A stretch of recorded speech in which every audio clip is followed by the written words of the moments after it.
Hello everyone, welcome to my channel chem catalyst. पिछले video में हमने ये सब बारे में देखा था कि जो सीरीज स्टार्ट किया है आयुर्वेद में टीचर, उसके बारे में इतना सारा कुछ हो चुका है कि अगर नंबर ऑफ कार्बन एक से ज्यादा है तो उसका क्या नाम है, फॉर्मूला क्या है। अगर आपने वो वीडियो नहीं देखा है तो जाइए और देख के आइए, तभी जाके आपको ये वाला समझ में आएगा। ओके, तो हम कंटिन्यू करते हैं यही से। तो पिछले वीडियो में हमने जो सीखा था कि ये फॉर्मूला कि प्रीफिक्स लिखना होता है, उसके बाद number of carbon in long chain और टाइप ऑफ बॉन्ड और फंक्शनल ग्रुप। आज हम सीखने वाले हैं कि लॉन्ग चेन क्या होता है। तो लॉन्ग चेन जो है वो उसको हम रूट चेन और वर्ड चेन भी बोलते हैं, ठीक है। तो लॉन्ग चेन क्या है? एक ऐसा चेन हमें फाइंड करना है, chain in the sense of carbon containing chain, only carbon होगा उसमें, ठीक है। तो वो ऐसा एक चेन हमें फाइंड करना होगा पूरे स्ट्रक्चर में से जो एकदम बिना टूटे as much as possible long हो। Suppose we have this kind of a thing.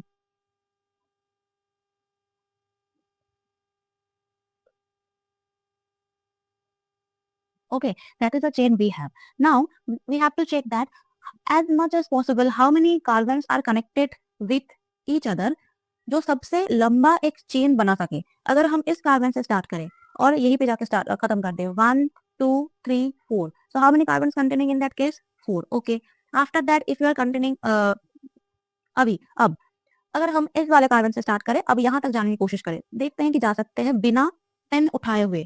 सो 1 2 3 4 5 6 7। तो अगर हम ऐसे आएंगे तो 4 कार्बन वाला एक चेन होगा, अगर हम ऐसे जाएंगे तो 6 कार्बन वाला एक चेन होगा, ठीक है। हम यही से स्टार्ट करते हैं। तो पहले हम क्या देखें, अगर ऐसा वाला हम जाएंगे तो इसमें कितने कार्बन है? टोटल 4। अगर हम इस वाले चेन को कंसिडर करते हैं, टोटल कितने कार्बन है यहाँ पे? 7। हम स्टार्ट करते हैं इस वाले कार्बन से। So we are starting with that carbon. 1 2 3 4 5 6। तो अगर इस पार्ट में हम जाएंगे तो 6 कार्बन होगा। अब किसी किसी के दिमाग में ये क्वेश्चन आ ही सकता है कि हम ऐसे काउंट नहीं कर सकते, 1 2 3 4 एंड देन 5। तो एक चीज आप नोटिस करो कि अगर हम 1 2 3 4 करें तब तक तो सही है, पर 4 और 5 के बीच में कोई बॉन्ड नहीं है, ये जो पूरा एकदम पेन उठाना पड़ेगा, इसमें कोई लिंक नहीं है, तो हम ऐसे काउंट नहीं कर सकते। हमें ऐसे कार्बन को लॉन्ग चेन में लाना पड़ेगा जो एक दूसरे के साथ कनेक्टेड हो। हम ऐसे भी नहीं कर सकते 1 2 1 2 3 4 5 6 7, ऐसे भी नहीं कर सकते, क्योंकि अगर हम इस साइड से स्टार्ट करेंगे यहीं पे आके रुक जाएंगे तो ये कार्बन के साथ ये कार्बन का कोई लिंक नहीं है, तो हम इस कार्बन से जंप करके इस कार्बन में नहीं आ सकते। हमें ऐसा एक long chain, possible long chain find करना पड़ता है जिसमें एक दूसरे के साथ लिंक हो, एक दूसरे के साथ बॉन्ड हो। अब एक कार्बन 4 चेन का बना है, एक लॉन्ग चेन 4 कार्बन से बना है, हमने देखा है अभी। एक लॉन्ग चेन जो है वो 7 कार्बन से बना है, अगर हम ए से स्टार्ट करते हैं तो ये लॉन्ग चेन जो है वो 6 कार्बन से बना है। तो as much as possible long chain हमें बनाना है, तो सही लॉन्ग चेन जो है वो ये होगा, 1 2 3 4 5 6 and 7। So this is our long chain.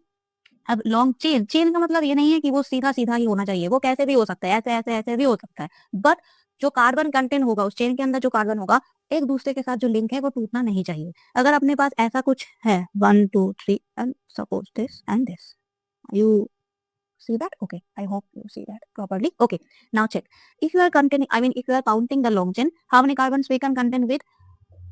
हम एक कार्बन और दे देते हैं, ठीक है। मान लेते हैं कि अपने पास ऐसा वाला एक स्ट्रक्चर है, ठीक है। अब इस स्ट्रक्चर में हम काउंट करते हैं, चलिए काउंट करते हैं। तो पहले इस कार्बन से स्टार्ट करते हैं। तो 1 2 3 4, यहाँ से यहाँ तो जंप कर नहीं सकते क्योंकि इसके बीच में कोई बॉन्ड नहीं है। तो इस वाले पाथ में अगर हम जाएंगे तो यहाँ पे 4 कार्बन वाला एक चेन बनेगा। उसके बाद एक दूसरा कार्बन पाथ में जाते हैं, 1 2 3 एंड 4, ये 4 कार्बन, तब भी जाके 4 कार्बन वाला ही पाथ बन रहा है। बट अगर हम कुछ ऐसा काउंट करें, यहाँ से काउंट करते हैं, 1 2 3 4 एंड 5, तो कितने कार्बन हुआ अपने पास? 5। तो जो सही लॉन्ग चेन है वो कौन सा है? 1 2 3 4 एंड 5। तो इसका मतलब ऐसा नहीं है कि वो सीधा सीधा ही होना चाहिए, कहीं भी हो, कैसा भी हो, बट जो कार्बन के बीच में जो लिंक है वो टूटना नहीं चाहिए, पेन उठना नहीं चाहिए, एकदम ऐसे ऐसे ऐसे चलना चाहिए, ऐसा उठना नहीं चाहिए। अगर ये कार्बन का बीच में चेन टूट गया तो मतलब ये लॉन्ग चेन में और काउंट नहीं हो सकता। एक और प्रैक्टिस करते हैं, देखते हैं कि आप बोल सकते हो कि नहीं बोल सकते। How many long chains are present in this case, आप कमेंट में जरूर बताना, ठीक है। This is homework, you just tell me that how many carbons are present in long chain. आप कमेंट करके जरूर बताना कि इसमें लॉन्ग चेन कितना है। तो आज हमने क्या सीखा कि लॉन्ग चेन कैसे फाइंड करना होता है। लॉन्ग चेन क्या है? एक ऐसा रूट चेन जिसमें एज मच एज पॉसिबल सबसे ज्यादा कार्बन कंटेन हो without any kind of unbreakable thing. जो कार्बन है वो एक दूसरे के साथ लिंक होना चाहिए, जैसे कि हमने इस एग्जांपल में भी, इस एग्जांपल में देखा है। And this is your homework, you tell me how many carbons are present in this long chain in next video we will discuss about the prefix and how to write down the basics name of some organic compound. तब तक के लिए bye bye.